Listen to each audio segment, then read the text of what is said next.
OPK, Ghana will work. Thank you very much for referring to OPK. But, Minister, this collaboration between MC and EPA, is it at the top level? Is it just sitting in Accra? Or it transcends down to the base? Because I know that when you get to the assembly, there's an officer that handles issues of the EPA, and there's also a separate officer that handles issues of the Minerals Commission. And I want to find out the collaboration that you talk about.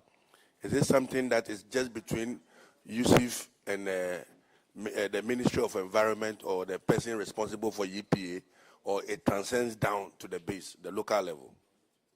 I said to you that the laws are there. Now, at the local level, we're supposed to have committees. And these committees are the committees that are supposed to ensure that all these things work together. And the composition of the committee brings on board the EPA, the District Assembly, the Forestry Commission, the chiefs. In fact, it is chaired by the DCE. And so all these things are in place. And it is this law that has brought all those things to be in place. And so it's just for us to implement them. And once we implement them, we don't have a problem. Thank you very much. My final comment on this. Can you, as a ministry, Minerals Commission, EPA, publish for the consumption of this country mining firms whose licenses have been revoked? We need to know. We want that publication done. I think last week, those that we revoked, if you check in the dailies, I'm not very sure, but on our website and on other platforms, we publish all of them, 278 of them. I can send a soft copy of those ones to you so that you can share to your other friends, so that you go far. And I'm saying that sooner or later, large-scale companies, those who have gone to take lands, they've gotten the, licenses, and they're now running around to get people to come and invest. When people are holding resources and they want to go and do business, they're not getting space. We'll revoke them. Thank you very much for publishing the over 270-something revoked licenses. But how many have you granted in the last 8 months? Yeah, so when you inherit a road system like this, you don't rush to do, to repeat the same wrongdoings. So what we are saying is that between 2017 to 2024, we relaxed in ensuring that our laws work. And so what you need to do is to clean the house first. And that's the house cleaning we are doing. We have been transparent. When we got all these irregularities, like I said, we send them back to Minerals Commission. Minerals Commission, if there are administrative issues, if there are issues that emanated from your side, let's correct them so that we don't punish the innocent businessman. At the end of the day, we sorted out all those issues, and that is why we are revoking these ones and we are publishing it. So for us, I can tell you, help us, we'll sanitize the system. Those big ones will fall. And what we inherited, we'll all work together to make it a better thing. Minister, you see, I like your commentary, I like your energy and all of that, but you seem to be doing, how many of the licenses have you given out? 0, 10, 20, 100. We want to know. So when it comes to small scale licenses, I cannot, as I sit here, give you any information that will contradict what we have in our data. And so if you want us to give you accurate information, give us by close of day. We will print it out and come and give it to you today. But we don't have it here and we're not guests. Yes. Don't give them. So Minister, yes. Thank you very much. Thank you very much. We are going to give you the whole day. If you want the whole week, we want this information out there. That thank you. We'll bring it. Aside everything that you talk about, correcting the rot, everything that you talk about, we'll put it on our letterhead and bring it. We'll be very grateful. But at the beginning of this administration, Minister, do I go ahead? No, that is it. You know, okay, but just to put on record. Yes. I told my acting CEO that we should not conjecture any figure. You know why? After the December general election, we are asking about the number of lances that we have given in this year. Is that not the case? After the elections, immediately after the elections, just 4 days for the new president, His Excellency John Dramani Mahama, to be sworn in, 55 licenses were signed. So if we are talking about new ones that were signed, we can begin from there. That at least 55 were signed. We'll go and add whatever that we have added and bring it to you. Minister, see, I appreciate that. Minister, I appreciate that. But you see, Minister, you talked about the MCAS system. You talked about how the whole small-scale mining system is now digitized, and you get to know.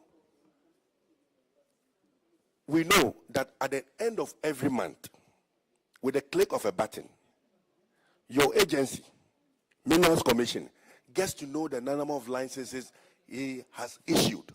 And so what is the big deal in telling us that as at the month of October, at the month of September, at the month of August? Come on, I thought you agreed that... The interesting thing is that you remember the licenses that were issued 4 days to the expiration of the previous government. Yes, in a rush. But you don't remember the number of licenses you have issued. It shows a certain...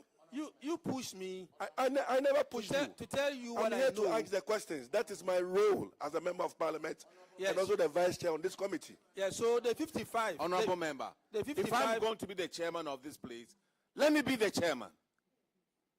The minister said we need to give him up to this evening, right? He will get us the numbers. What is the big deal about it? Nobody has disputed Don't let us play politics with I have not disputed that. Let's give him the chance to bring the numbers. And then we can play with it. Let's move on. The next one is by Honorable Frank Yeboah. Thank you, Mr. Chairman. Minister.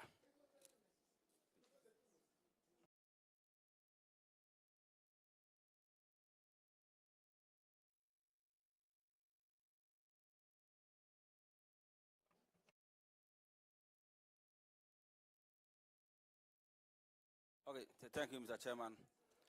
And Minister, in 2019, when the auditors came to do the audit at Minerals Commission, one of the things they found was that Minerals Commission was issuing operating permits without plans from small-scale miners. But in 2024, when they came back to do a follow-up, that has been corrected significantly.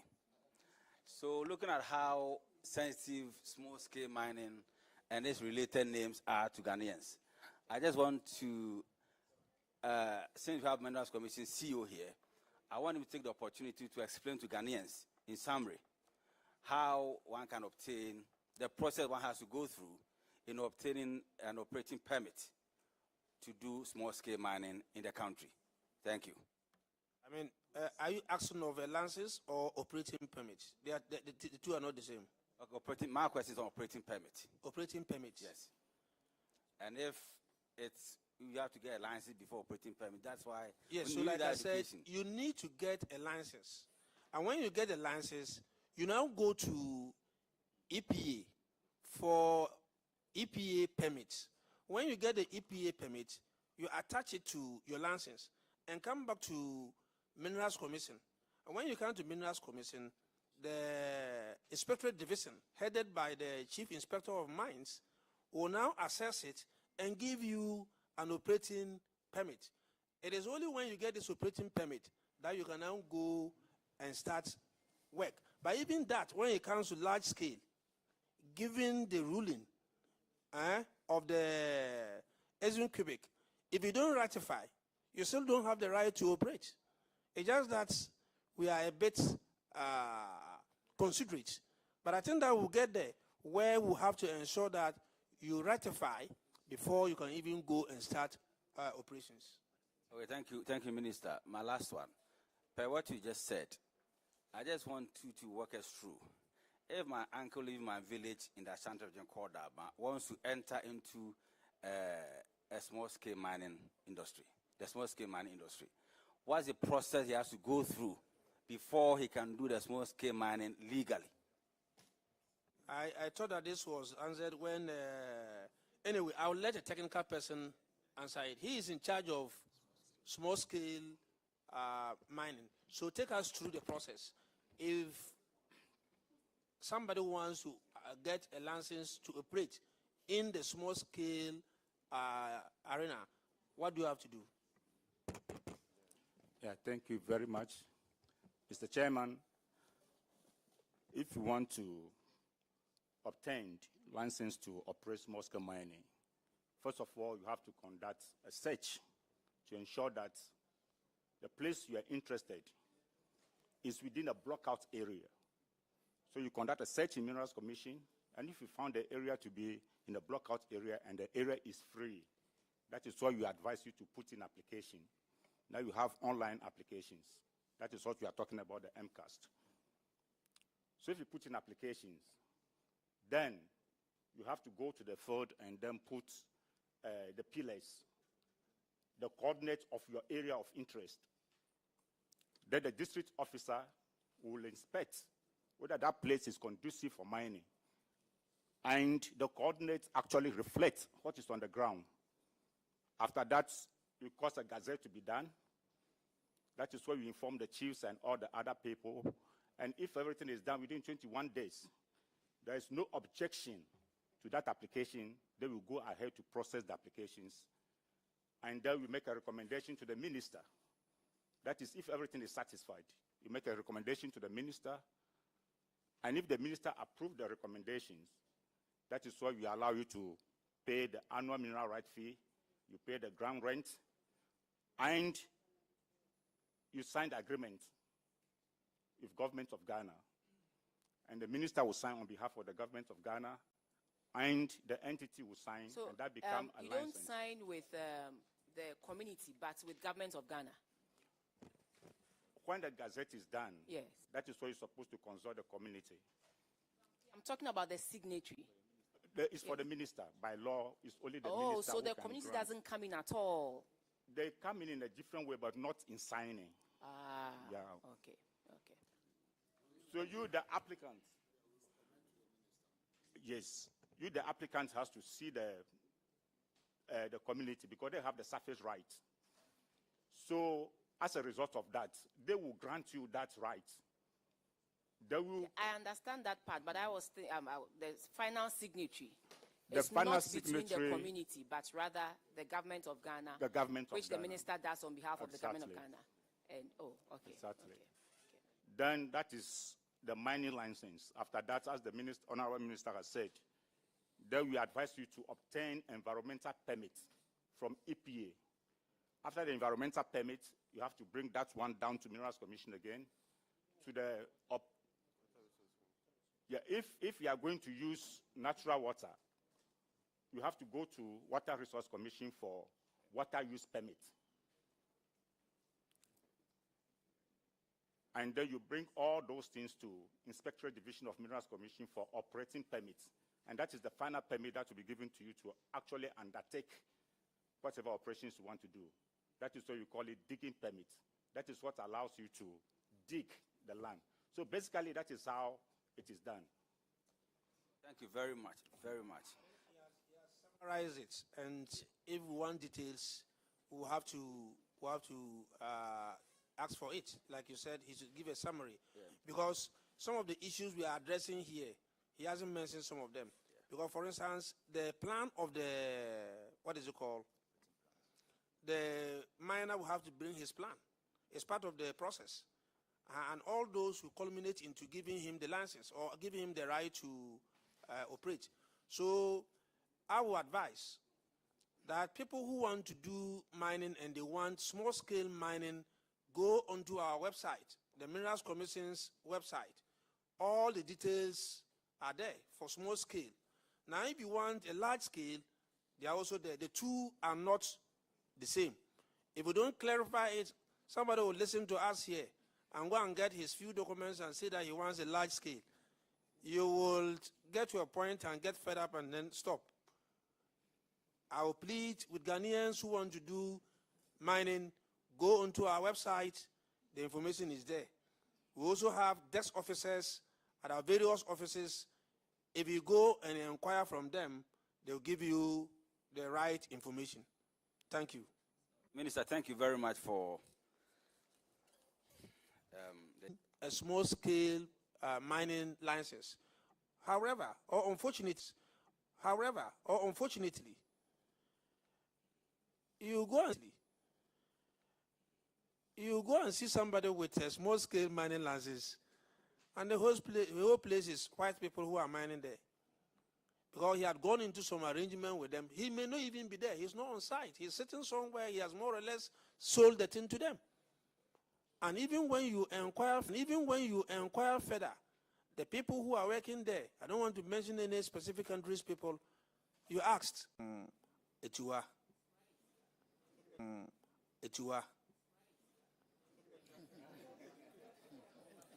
Now, I've done a search. I've identified a place in that area that this place now go into our system, the MCAST. And that's where you now place your application. When you place your application, there's an officer at the district. You need to bring him on board. The officer working with you and the district assembly will now begin the process of identifying stakeholders. Now, these stakeholders, you're supposed to engage them. For instance, the chief of Etiwa. You can go to him. There's no chief of Etiwa. So maybe you mentioned the town, the chief of Enyinem. The chief Etiwa of is a district. Okay, it depends on the area. Or the chief of Tinga, your place. A very handsome, powerful chief, Tingaura. If he's listening to me, Chief Metro. So you involve them, and then let them know that this is your interest. You all agree that, oh, you can come and do it. The assembly is involved. The assemblyman in that area is involved. The chief is involved. In some cases, the chief may not even be the landowner. So you ensure that the landowner is involved. When you agree, the officer at that level will now have to write a report of the suitability of the place and also the fact that you have engaged the stakeholders. Based on that, he will now recommend that you should be given the lease. Then you take it from there. All the necessary payments that you are supposed to make, you pay them online. Is that not the case? You pay them online until you get to a point where the CEO of Minerals Commission will now recommend to the minister that Yusuf Suleimana, who is taking the concession from Etiwa area, has met all the requirements. And so we are recommending to you for your approval. Then the minister will interrogate it. He can call for the file and satisfy himself, and then also sign. Then it gets back to Minerals Commission again. And then they engage Yusuf Suleimana again. Your application has been approved. These are the things that you're supposed to meet, and these are the conditions of the agreement. Are you ready to have a reclamation bond? You have to go and discuss this with the EPA. And that's one of the issues that we have not looked at. And then we go through all this process, and then you can now have your license to go and mine. Now, if you don't involve the community, and then you go get your license and get back to them, that's where you begin to have some challenges. So I advise that we involve the communities. And I also advise the communities that when people come to you. Honorable Minister, I'm sorry. We have about 13 more questions to ask you. So when we ask the rest of the questions, maybe it will help you. Chair, thank you. Yes, sir. Chairman, I'm done. Thank you, Minister, and Mr. Chairman, I'm done. All right. The next question is on by Honorable Enim Enes, please. Thank you, Chairman. So this issue had to do with prospective small-scale miners not posting reclamation bonds. And I think that, Minister, you had spoken to it in your last statement. I just want to understand, because when you look at all the issues, I can see that with implementation, you have been able to do a lot. But on this particular issue, I see here that it's partially implemented. I want to understand what are the challenges EPA has with this particular issue. If you can throw more light into it, then we can go to the next question. So a reclamation bond is a bond that gives an assurance that the degraded area, as a result of your activities, will be reclaimed. And if it is not reclaimed, this amount of money that you would have used as a guarantee will be used to reclaim the place. And this is sitting with EPA. Thank God we have EPA rep here, so I can speak to it. So there are issues of budgeting. EPA must be able to tell approximately how much it will take for the reclamation to be done, even before the mining starts. Now, it is possible for some figures to be estimated, and then at the end of the day, that figure will not be enough to reclaim the land. So some kind of thinking will have to go into it. But the question here is that under this particular arrangement, many of them did not even put in reclamation bond. As I speak to you, we are now insisting that they put in reclamation bonds. So, Minister, over here, I just want to understand something. Do we lack capacity in the assessment of the costs? Or what is it? Because if EPA is not able to estimate correctly how much it will cost us to reclaim a portion of parcel given to a particular small-scale miner, then it means that there is some bit of capacity issues. Because I have to reframe my comment or my. It's not the case that anytime you do estimate, you get it right. It's not the case. So largely, it's because they were not placing these bonds, and that was the issue that was raised. And we are saying that now there's some improvement in that respect. If you look at the 2024 submission. Yeah, I can see you are partially working on this particular issue.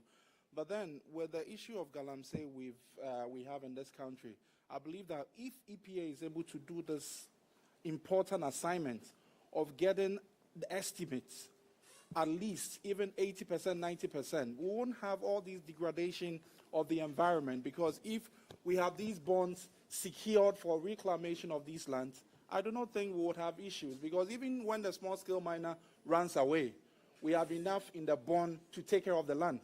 So that is an area I feel that we should do more. If EPA should start acting, we won't be talking about Galamsey, because we have enough security to take care of the damage that the small scale will leave for us. So I think EPA should do more. And Minister, let me bring in this one, then you can just answer, then we can move on. Do you think we need reforms to the bond system so that it will make it easy for these small-scale miners to comply?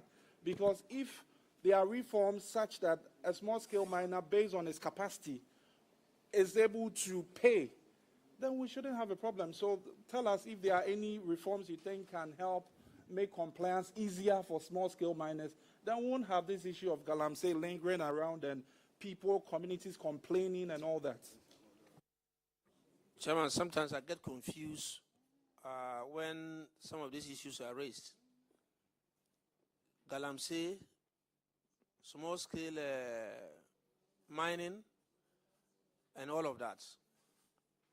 And we said here that there are people who hold certificates and pretend to have it from Minerals Commission, but they haven't gone through the process. We classify them as illegal miners. And so these are some of the people who don't even have time to go to EPA to go and put their bond there.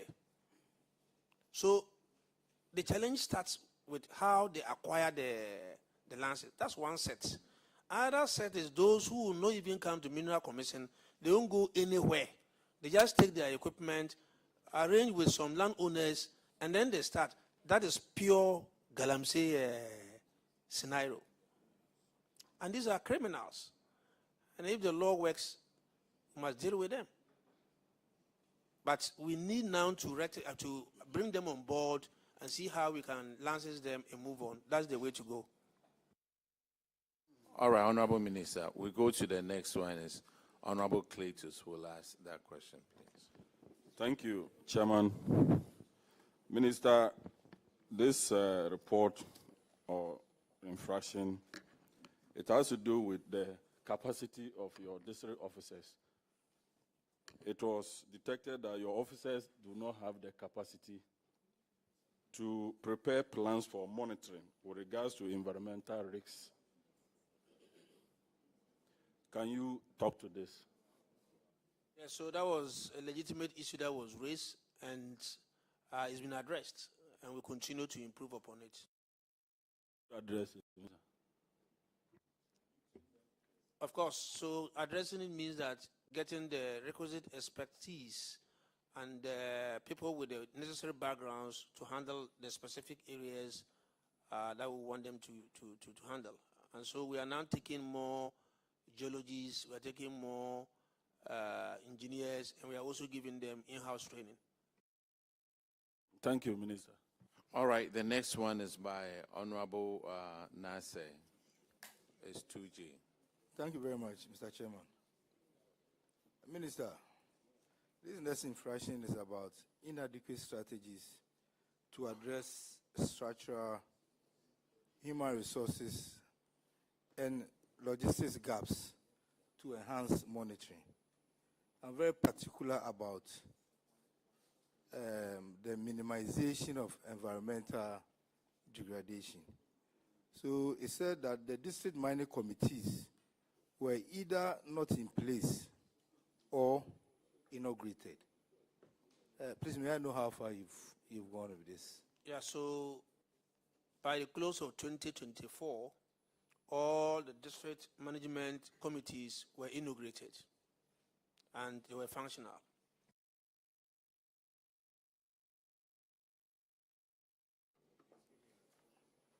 I think the auditors.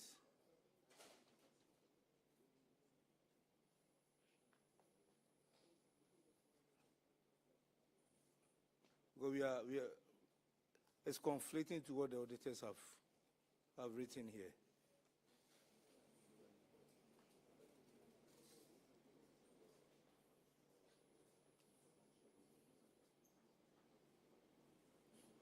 Auditors, please can you confirm to what the minister is saying?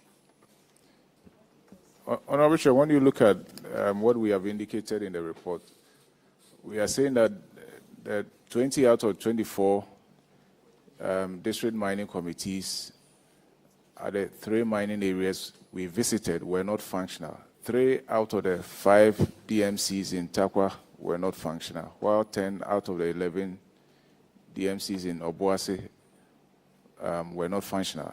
At Akemoda, 7 out of 8 DMCs were also not functional.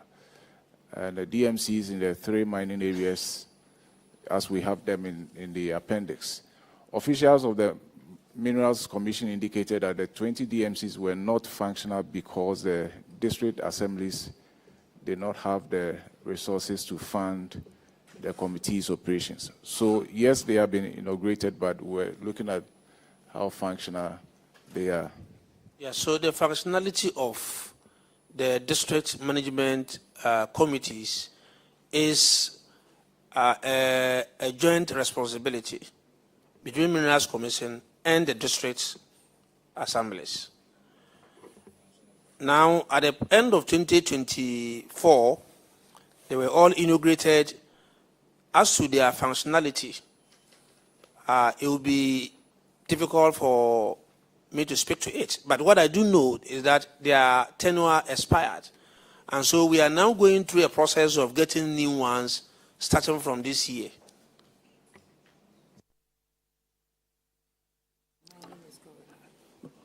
Minister, 10 months, mining is going on. District mining committees have not been set up. And it's a topical issue now. And if you don't set up these committees, You mean I'm very particular about environmental degradation, Minister. Are you saying that not setting them up is a topical issue? Or what is topical here? Minister, you are here to answer questions from the committee, not to ask me a But question. I ask for clarification. No. Chairman, you are here to answer questions from me as a member of the committee. Perfect. But not for you to ask me a question. My brother, I've been here, and you can ask a question for clarification. What is topical is mining. Exactly. What is topical is mining. Yes. And we need these committees. Yes, so what we are saying is that by close of 2024, all of them had expired. Now, some also expired this year around June. Okay? But like I said earlier, we have put in place a system, and some of them, as I speak to you, we are just about, integrating them. Don't forget that these are chaired by the DCs. It took time for DCs to be brought on board and many other things. Now, in place of your concern, your concern is that once they were not there, environmental degradation was taking place. Minerals Commission and EPA were strengthened to ensure that there was effective monitoring. And the Inspectorate Division was asked to take up some of these responsibilities whilst we put in place the committees. So it was not as if we went to sleep and left it like that. We had put in place a stop measure to ensure that our eyes were on the cake. Minister, I think the good people of Ghana would like to know some timelines from you. With the speed with which you revoke licenses, I think you should use the same speed to integrate and make sure that these committees are functional. So we need some timelines, please.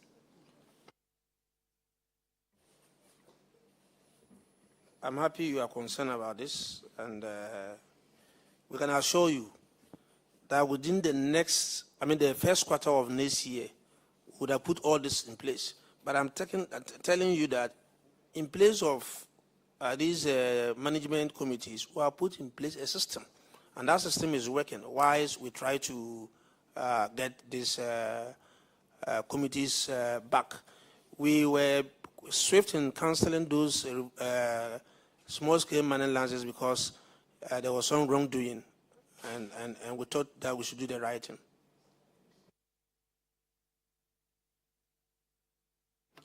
He's answered your question, right? Yes, please, I'm done. Okay. The next one is Honorable Kinney, and it's on paragraph 2H. Thank you, Chair. Honorable Minister, this has to do with strategies to address human resource and facility gaps within EPA not fully being implemented as at then. Districts and area offices of EPA did not have enough staff as well as office accommodation to carry out their operations. The agency was yet to complete its staff establishment to enable it recruit new staff. How far have you gone about this? Thank you. I think in my earlier submission, I answered it. I said EPA recruiting some temporary staff and training them to go and take up these places. And that was when I referred to the deputy minister, who is my in-law, that he should do well and give us clearance so that they can get more permanent staff. The Honorable Minister, how far has this improved on your operations? Yes, obviously, if we're able to get all our offices equipped with the necessary human as well as logistical resources, we will be able to effectively manage some of these issues. So we are thinking that from now up to the first quarter of next year, we should be able to fully implement this, because then we'll have officers in all the districts to help us in this respect. I wish you well and thank you very much. I'm grateful. The next one is Honorable Adam Agbana. All right. Thank you, Mr. Chairman. Honorable Minister, the issues identified includes the fact that small-scale miners were not well educated on compliance with sound environmental management. This report is for 2019. Since your entry into the ministry, can you brief the committee on what the ministry is doing to ensure that small-scale miners are given proper training by both the EPA and the Minerals Commission on sound environmental management? Yes, so what I know is that the Ministry of Lands and Natural Resources, using Minerals Commission, working with EPA, over the period organize some programs, training programs for small-scale miners. And we are also utilizing the Ghana Association of Small-Scale Group. They have very good leadership, and this leadership have taken their time to learn and to understand the environment very well. As I speak to you, just 3-4 days ago, I got a call from them that they were in Kumasi and providing some training and some support to small-scale miners.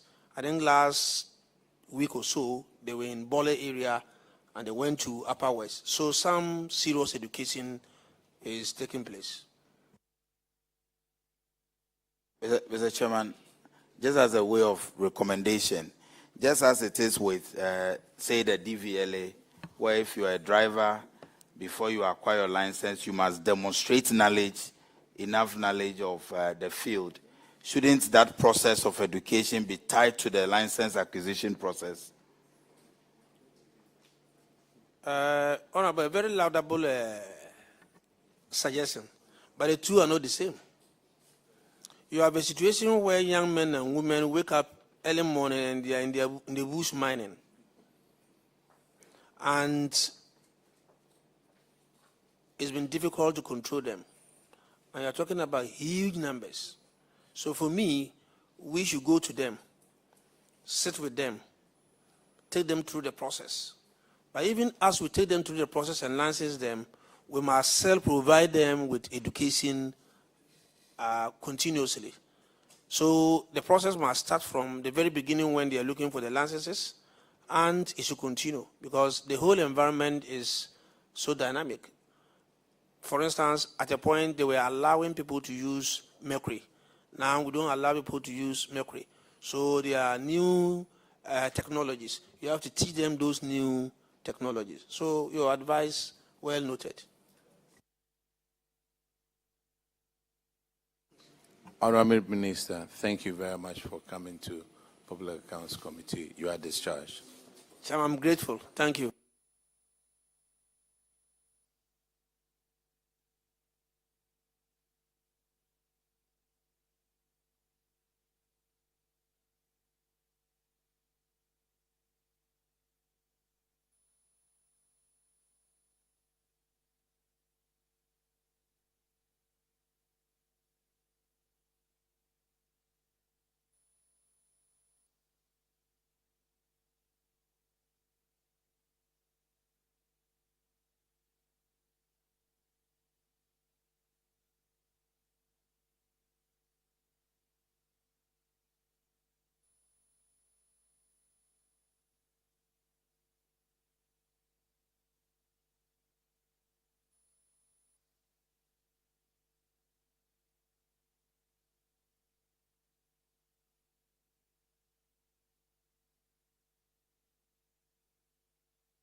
Thomas Sampson.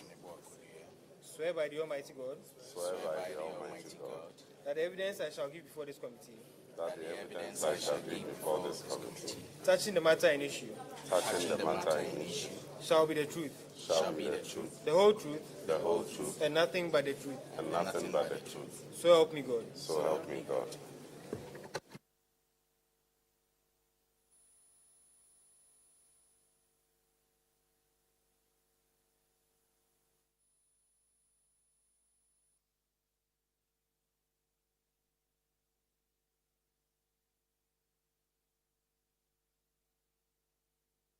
Please introduce yourself to the committee, please.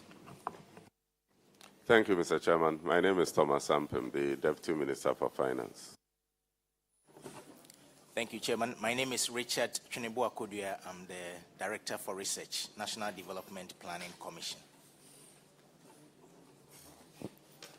Thank you. My name is Jemila Tsusoyi Niseidu, Senior Internal Auditor, National Development Planning Commission. Thank you. Good afternoon. My name is Jennifer Tufo, NDPC Head of Accounts. Thank you, Mr. Chairman. My name is Michelle Fafa Agbenoto, Senior Information Officer and Head of Public Relations, NDPC. Good afternoon, Honorable Chairman. My name is Nana Jumo Bene, CEO of Ghana Infrastructure Investment Fund. Good afternoon, Mr. Chairman. My name is Reginald Okai. I'm the Chief Finance Officer for Ghana Infrastructure Investment Fund. Good afternoon, Mr. Chairman. I'm Jabanane, Head of Internal Audit, MPRA. Good afternoon, Madam Chair. My name is Chris Mbwedi Mensah, CEO, MPRA. Good afternoon, Madam Chairman. My name is Anthony Akwa, Director, Standards and Compliance, NPRA.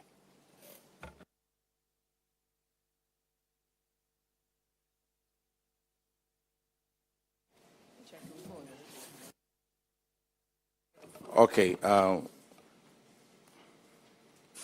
We'll be looking at your financial, that's National Pensions Regulatory Authority. You are here, right?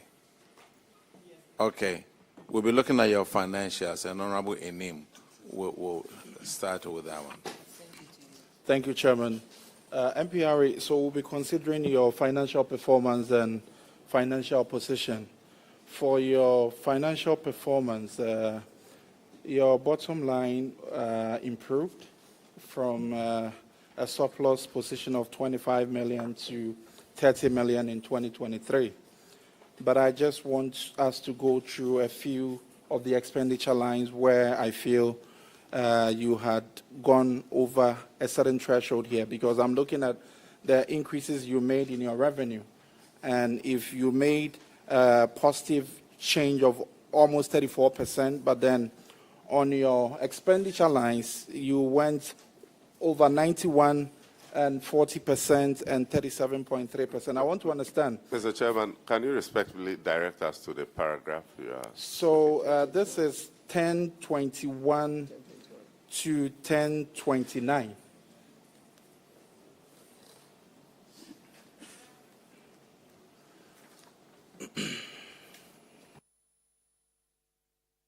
Minister, are you there?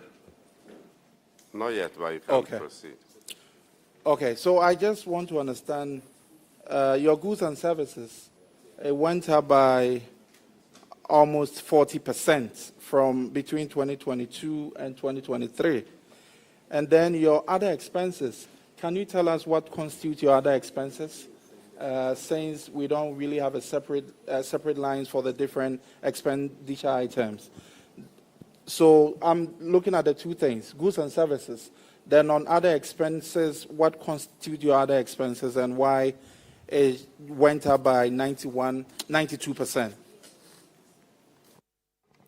Okay, thank you, Mr. Chairman. So the goods and services, it was due to the expansions of our offices across the country. So open other two zonal offices and also increase the capacity of the staff in other zonal offices.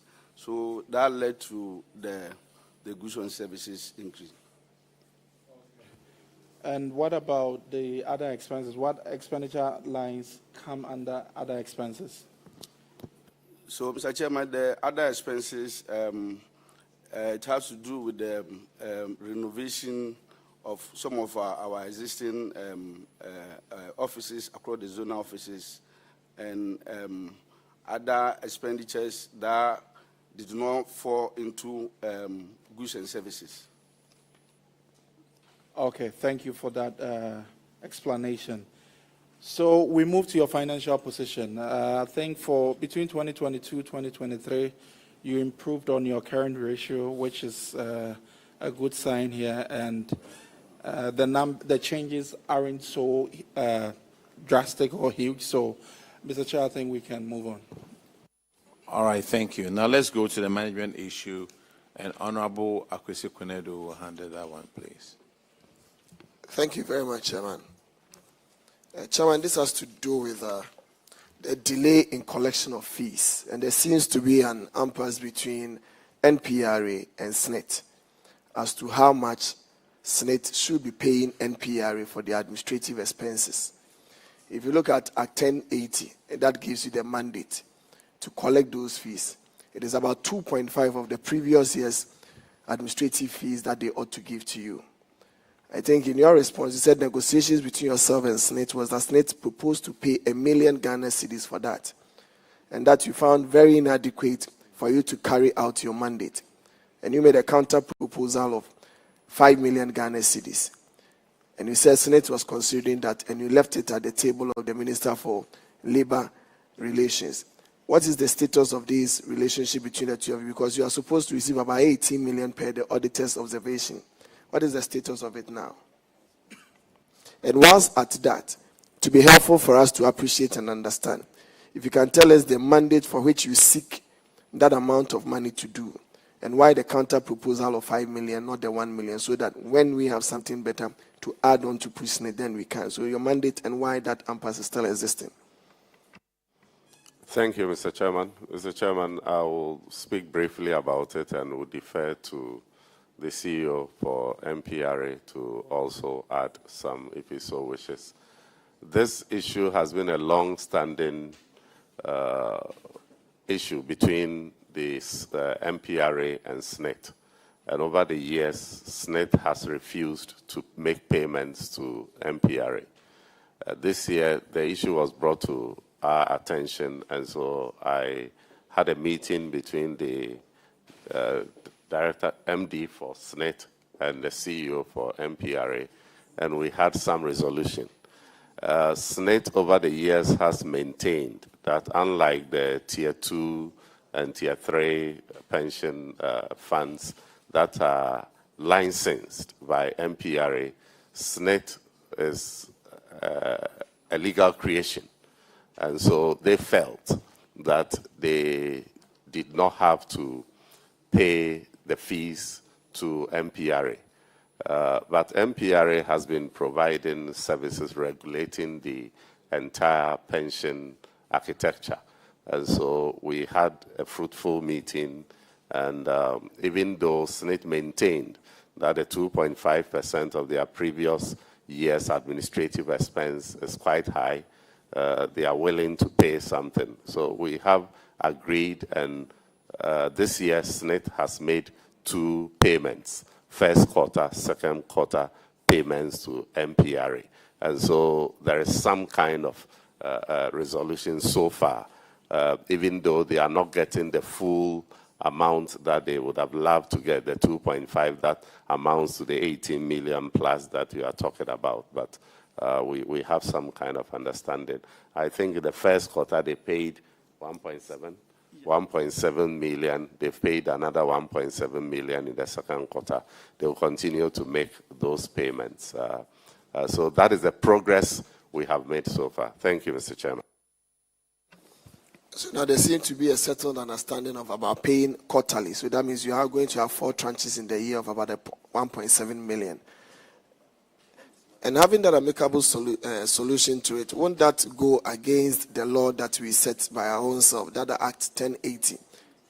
Because it would obviously go against that. You cannot bypass the law and have an agreement that is not in the law. Rather, you ought to therefore come for us to revise the law and probably put it where SNIT and the whole arrangement between yourself and Labor would agree, Ministry of Labor Relations would agree to it, so that it will not continuously be flagged. Because once you do 1.7 by 4, you are probably going to do just about below the 2.5, and they will continuously flag that. So what will be the solution that you proffer so that we can help you resolve this matter permanently? Mr. Chairman, that is right. That is what we intend to do. But we had to build on what had been done in previous years. Because when we came, SNIT had offered to pay MPRA 1 million cedis, and MPRA rejected that amount. And so we had to follow up with those negotiations, and then we arrived at the 1.7 million a quarter times 4. And so it is an improvement over what has been done. But as you said, we need to interpret the law rightly, and if we feel that since SNIT is established by a legal creation, and MPRA does not necessarily license them if they actually have to pay the full amount or if there has to be some waivers, that is something we will have to. And that is not right. And that is not right. We ought to be within the law up until we are able to set it aside. Because once we start negotiating outside the law, it will give an opportunity for others also to be playing the same line, which will not be beneficial for us. So we must be guided by some of these things whilst we go into negotiations of such nature. Thank you. I totally agree. Minister, is this part of the Fees and Charges Act? It is. And thankfully, you are reviewing the Fees and Charges Act. So maybe you should take the opportunity to fix it and make things right. You go through the process that we usually go through, and then you amend the fees and charges so that you know that you are not doing anything outside the law, but in the law. I know we were told that once we resume, we're going to lay the Fees and Charges Act. But I know it's not late, so you can still effect any changes that you want to. So, Madam Chair, that is actually our plan, and we are working with the subsidiary legislation to do this. Thank you. That notwithstanding, NPRA, SNIT will still have to. Who pays who? SNIT pays NPRA. SNIT pays SNIT will NPRA. still have to do the needful. And so and something that can also enable NPRA carry out its mandate, because it also needs some level of revenue to enable it to carry out its mandate. So as for SNIT paying something, yes, but it should be commensurate with the kind of activities that MPRA takes. That will not also jeopardize the payment of SNIT contributions to beneficiaries. So we should look at that.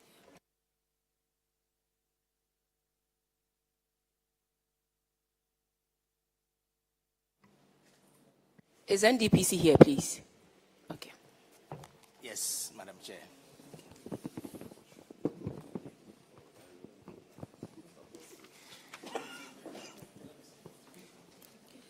This relates to your financials. But before I go to your financials, share with us your current strategy and what you are doing to help the current government in place to fulfill its mandate in terms of the economic planning issues. Yeah. Thank you, Chair, for the opportunity. So the National Development Planning Commission is mandated to advise the President on medium to long-term development strategy and planning. So on 4-year arrangements, we prepare medium term. The last one that was done was for 2022 up to 2025, which ends end of this year. So the Commission has put in place a new medium-term policy framework, which from last year through this year, 2025, has been shared with all the decentralized planning agencies. So the MDAs, the MMDAs, and the regions are preparing their development plans in line with this. We've also ensured that the new government development priorities are in line so that from 2026 to 2029, we will be implementing these programs in alignment with the government priorities. So this has been done. We normally also add the planning guidelines. And I think for this planning arrangement, we have insisted with collaboration with Ministry of Finance and also Parliament that if plans are not prepared, the necessary budgetary allocations will not be made. And we are not just looking at having the plans prepared, but also certified, so that through the certification process, we will ensure a strong and effective alignment between what the planning authorities will be doing and what, as a nation, we also need to do. And that is what we are doing this year. Thank you. And Minister, I will want to use this opportunity to thank the Economic Committee of Parliament for the role they have played in ensuring that all covered entities submit their plans to NDPC. They made a profound statement that if you don't have a plan and you bring your budget here, Parliament will not approve your budget. And so when we were having budget hearings, we ensured that all the covered entities present their plans. We even withheld their third quarter allotments, that until you submit your plan for it to be certified by NDPC, you will not get releases, because the budget must emanate from the plan. If you don't have a plan, on what basis what are you annualizing? And so far the collaboration is working, and I can say that for the first time we have all covered entities rushing to NDPC, and NDPC have also been very, very supportive. I was told that they were working 24/7 to make sure that they work on the plans and submit same to us. And so that progress is being done. Since we are here on NDPC, I think it is important that we talk about the recent infrastructure plan that the NDPC launched. If you have an opportunity to see the plan, you are going to ask him. Okay, let me allow him to speak. That's why I asked that they share with us. Thank you. So let's allow them to. Minister, you can brief us. It's fine. Oh, no, it's a wonderful plan. Yes. And I think it is the way to go. That as a country, we need to have a plan that we work with so that we stop the knee-jerk reaction to implementation of our infrastructure needs. And President Mahama made a profound statement that we need a plan that will live beyond a political party. That is how to develop a country. Thank you. So NDPC, I was going to ask you about the infrastructure plan and ask you whether we can put some measures in place to make sure that it is an infrastructure plan for the nation as a whole, so that beyond 4 years, we can still be guided by the infrastructure plan, because, you know, we all accept that we have a huge infrastructure gap. And so I was going to ask you to share that with us, and also what are your thoughts, what are your sentiments that beyond the 4 years, can this infrastructure plan live the test of time? That's what I was going to. Yes, thank you very much, Honorable Chair. Yes, the Commission actually prepared the Ghana Infrastructure Plan 2017-2018. So effective 2018, the infrastructure plan has been under implementation. This was the time that the long-term development plan was also prepared, 2018 to 2057. So the infrastructure plan was the infrastructure component of the whole development plan that was prepared, and its implementation commenced. So what we launched recently was just to bring the citizens and all our partners, development partners, the private sector, and other financiers, that we have this plan that has been with us. Implementation commenced, but not all the things that we scheduled to implement were being implemented the way we wanted it. And so to go strictly by that infrastructure plan, we want to ensure that the plans that are being prepared now for implementation, the infrastructure components will stand out, and then the schedule for implementation, the financing arrangements and all that will be analyzed critically, scheduled, spaced, and also sequenced in a manner that we would not default on the critical things that need to be implemented. So these cover the energy issues, we have agriculture, the roads, highways, all infrastructure components come under this. The beauty of it is that we have a government which has also indicated under a big push arrangement to roll out the implementation of all infrastructure that will support our economic development. We do not want the situation where these programs that will be implemented will not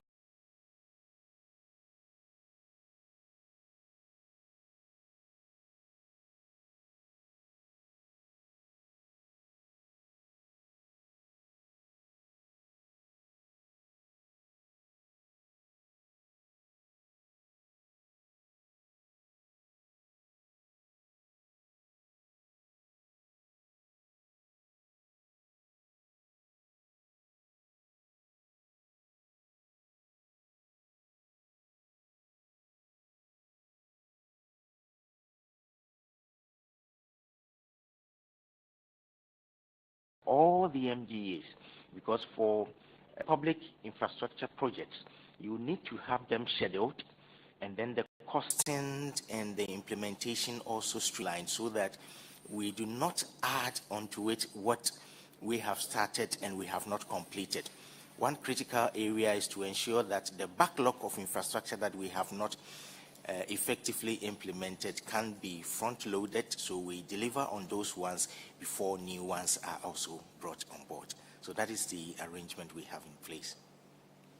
So then I'm convinced that it moves beyond 4 years, and we'll also make sure we support to make us close the infrastructure gap that we have in the country. Let me go to your financial performance. You are able to at least cover your short-term liability, so that is fine. But I want you to look at your goods and services. I realize that your goods and services far outweigh your compensation. What is your staff strength? Thank you, Madam Chair. On the financials, let me pass on to the mic. Thank you, Madam Chair. For the staff strength, including those on posting and secondment, we are about 54. 54? Yes. Okay. Yes. Because I see a huge goods and services component, but your compensation is, I think, about a little over 1/3 of that. So I was wondering why. But like I said, on the whole, we need to support you to make sure all the plans that you have put in place in the medium-term development framework rolls out as it's supposed to roll out. So you have an ally with this community and with this committee, and we'll be happy to support you any day, anytime you call upon us. So on this note, I'm done with you. Everything's fine. Thank you. Thank you very much.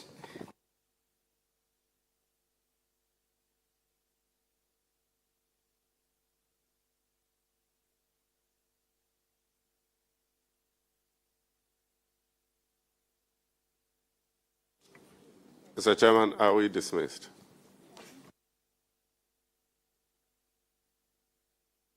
Yes, Snit is not here, so you are discharged, and then you come with them when they are coming. Thank you. Honorable Minister, we ask that they do not stand in our way of completing this report. Looks like we have attended to almost everybody. Everybody is on schedule. So we ask that we will complete this schedule, this particular one, on Friday, and we'll be grateful if they can attend upon us before we end, so that we can submit this report to Parliament in this very sitting. Honestly, I didn't know Senate was supposed to be here. So I think it will be helpful. I would want to know if Senate is the only agency under the Ministry of Finance that is outstanding, that you need to appear before you. If there is the need for any other person to come, please let Minister, the Secretariat. I think GIF is also, initially, last year. GIF is here. GIF is here. Yes. Then we can have GIF. Last year, SNIT was under Ministry of Employment. Yes. So was NPRA. And so the Secretariat placed them under Ministry of Employment. And then on that very day, Ministry of Employment comes to tell us that they are not under them, so they cannot represent them. Then we found out that they were with the Ministry of Finance. Yes, that is true. But because your report shows them under a different ministry, that is why we also didn't bring them. So it is important that you let us know. That is why I'm asking. But GIF is here, so if you have any questions for them, I think they'll be happy to take it so they don't have to appear again. Thank you, Chairman.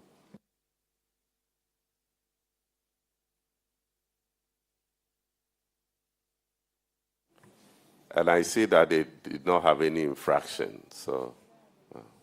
It is their accounts.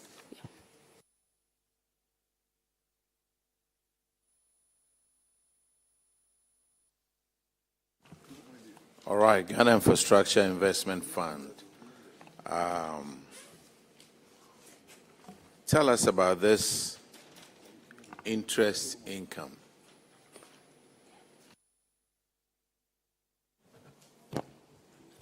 Thank you very much, Honorable Chairman. Our interest income is derived mainly from portfolio and also from some amount of treasury activity. Our portfolio is funded by some international development finance institutions, and it's in hard currency. And so the income that is generated is also in hard currency. When it is translated into our accounts, depending on what the forex situation is, you can get some valuation gains out of it. So part of that increase in our income comes from the forex gains during the period. But I see over here to net foreign exchange gains. It is here. Is that different from your? Yes. So, Honorable Chairman, I think part of it is the balance sheet, which is the revaluation of the balance sheet itself, and then on the income line as well. The interests that come on the income line are also paid in hard currency. Now, what constitutes your other income?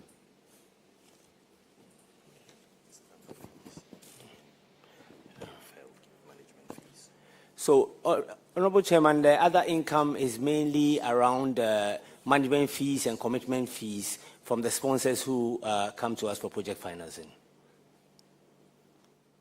Now, I see that your impairment charges went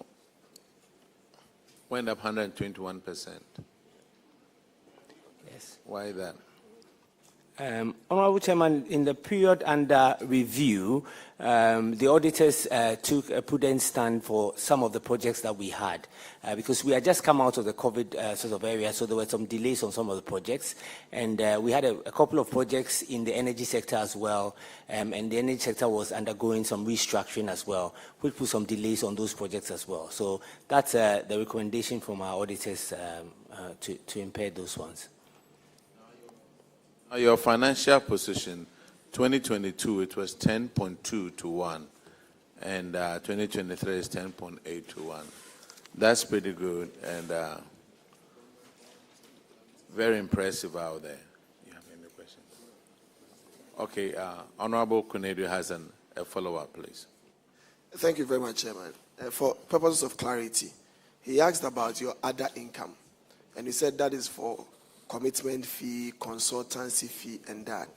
But on the account, again, the statement of comprehensive income, you have fees income. What will constitute that? If the other incomes are those fees that you made mention of, what would be the fees income on the B? Honorable Chairman, during the period, there were specific special projects that we gave was handling on behalf of government.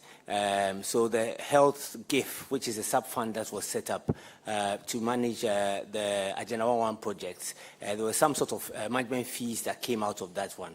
And because that is separate from our core GIF, that was put on a separate line, and that's the line that you refer to.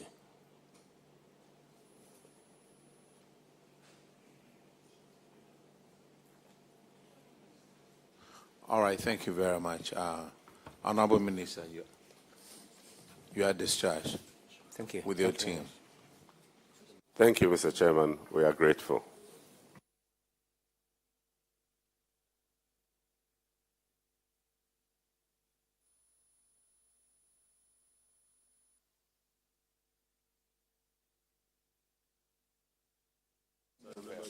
Minister, respectfully, we are going to look at the performance audits on the procurement and maintenance of medical equipment in teaching hospitals. The health minister is here, but we need technical staff from Ministry of Finance too. So respectfully, if you can let them come and sit to support. Yes. Thank you.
Clerk, have they been sworn in?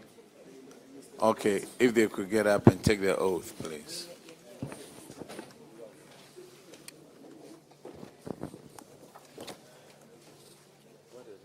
I swear by the Almighty God. Swear by the Almighty God. That the evidence I shall give before this committee. That the evidence I shall give before this committee. Touching the matter in issue. Touching the matter in issue. Shall be the truth. Shall be the truth. The whole truth. The whole truth. And nothing but the truth. And nothing but the truth.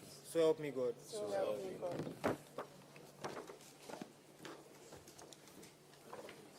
Honorable Minister, could you introduce yourself and the people with you, if they could also introduce themselves? So everybody should be ready to introduce themselves.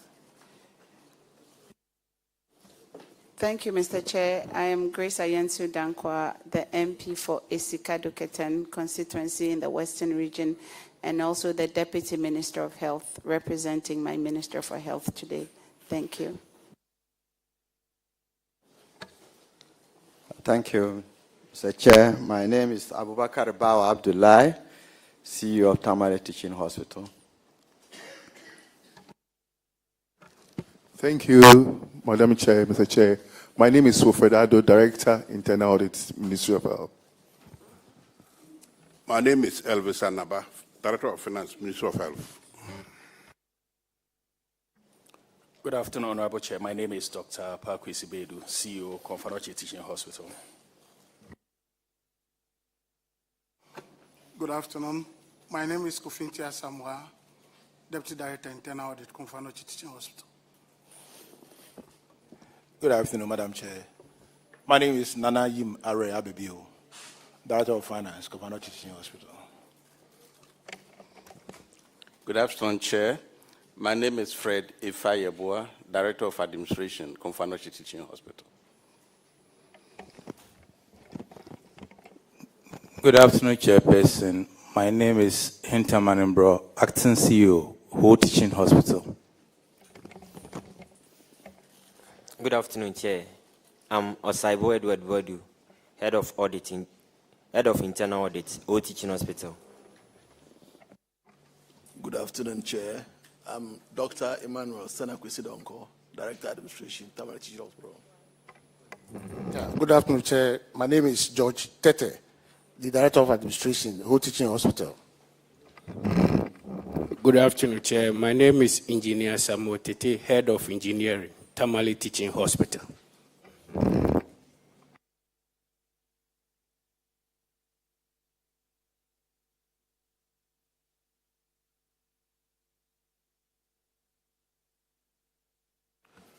Okay, Honorable Minister, this is a performance audit of the Auditor General on the procurement and maintenance of medical equipment in teaching hospitals.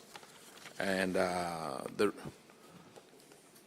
we have a few questions here to ask.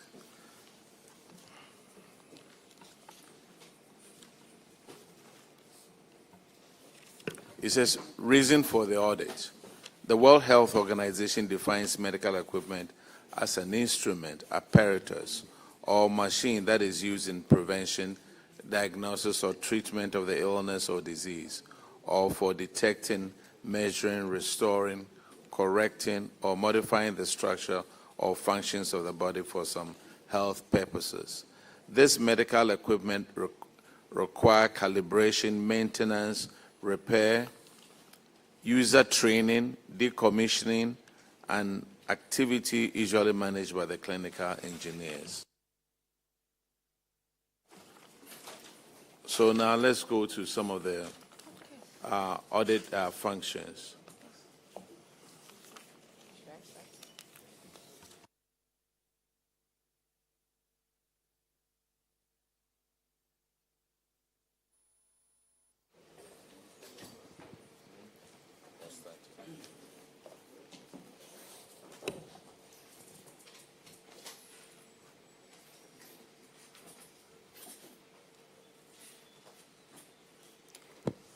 Thank you. The auditors are telling us that the teaching hospitals are supposed to carry out equipment needs assessments before they prepare their procurement plans, because that will be the basis on which they can purchase equipment. But they noted that from the procurement plans, from contract documents, and way bills, the hospitals procured certain equipments, but none were functioning, and there was a need for replacements. They mentioned a couple of the hospitals. There's Kolebu, and there's Kolebu. Specifically, there's Kolebu, and also at the laboratory department, there's Confanoche, and at the radiology department, there's Whole Teaching Hospital. And so can you share with us the processes that leads to, one, identifying the equipment that you need, and also when you buy them, operating them in such a way that the objective for which you purchase them are realized? Because the auditors are saying that you bought some of the equipment and some were not functioning, and there was a need for replacement. Thank you, Madam Chair. I think that the auditors' findings are correct. And we have all our CEOs of our teaching hospitals here. And because some of the questions are hospital specific, because it's not universal for all the hospitals, they will chip in as I take over the ministerial position on this specific issue. Honorable Chair, when it comes to medical equipment, we have two types of medical equipment. We have basic equipment, which is like blood pressure cuffs and maybe less capital intensive equipment. Those equipments can be purchased by the hospital themselves. Then we have another set of equipments that are the high value equipment. These are the big machines, the most expensive ones, which is like the MRI, fluoroscopy, you're looking at CT scans. Even with CT scans, there are different levels. The cutting, some of them is 120 something cut and gives you finer view of the